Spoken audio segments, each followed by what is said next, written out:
All right, we are back with more housing market data. We have an article out of ResiClub that actually breaks down the home price predictions between two major players, experts here, Fannie Mae and Morgan Stanley. And while Fannie Mae thinks home prices are going to rise in 2024, Morgan Stanley actually disagrees with that thesis. So we're going to get into all of those details, but before we do, let's talk about how those models are calculated and what has actually changed in the housing market. Most of those models were calculated when mortgage rates were still above 7%, and they were prior to the Federal Reserve Chair Jerome Powell's speech last month, which led markets to believe rather, that the first rate cut is likely to occur in March or May. Now, if we jump over to this CME Fed Watch tool, you can see that the market probabilities of either Fed rate hikes or Fed rate cuts is increasing or decreasing. So highlighted in blue is the highest probability. And you can see that as we go throughout 2024 here, the probability increases dramatically that the Fed will be cutting rates. Matter of fact,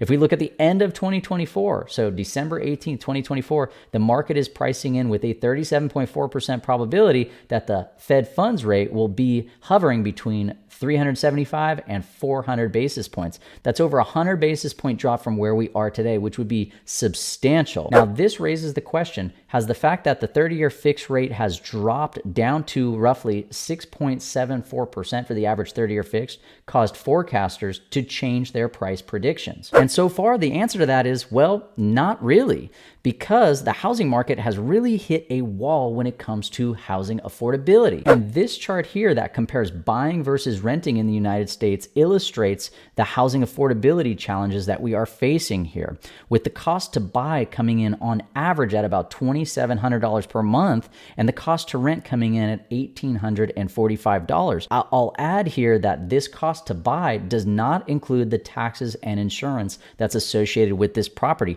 So this gap is even wider. Now, in the most recent months, these numbers have changed slightly. The cost to rent has actually gone up, whereas the cost to buy has come down slightly. According to Redfin, rents have actually rolled over and fallen slightly, but they're still slightly higher than what that chart was reporting. It's coming in at $1,964 on average throughout the United States. That's on a national level. Whereas the average mortgage payment on the median priced home, accounting for the new mortgage rates, is coming in at $2,361 per month. And the point being is that even though these metrics have improved slightly, there's still some major headwinds when it comes to housing affordability.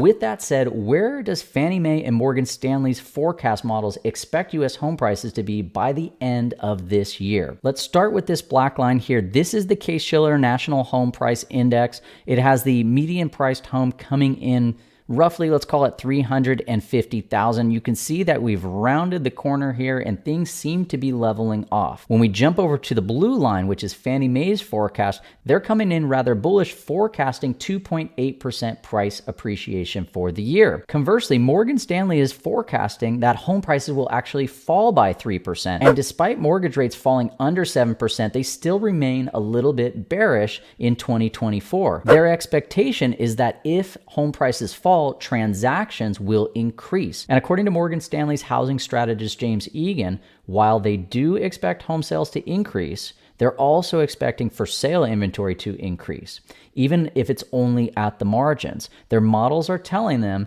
that increasing off multi-decade lows from an inventory perspective is enough to push national home prices down, even if it's a little bit in 2024, despite the increase in housing demand that they're forecasting. And he does go on to say, I would stress that we think this is a moderation, not a correction in national home prices. We also don't think there's a lot of downside below that negative 3% number, as homeowners do remain the strong hands in this cycle. And by that, we mean that we don't think that they are going to be forced to sell into any materially weaker bids. That has and will continue to add a lot of support for home prices in this cycle. All right, so where do you think that home prices are going to go? Leave us a comment below, but that's going to wrap it up for today's video. If you got any value out of this, please hit that like button, consider subscribing. It helps grow and promote the channel, and I appreciate your support. Thank you so much. Take care.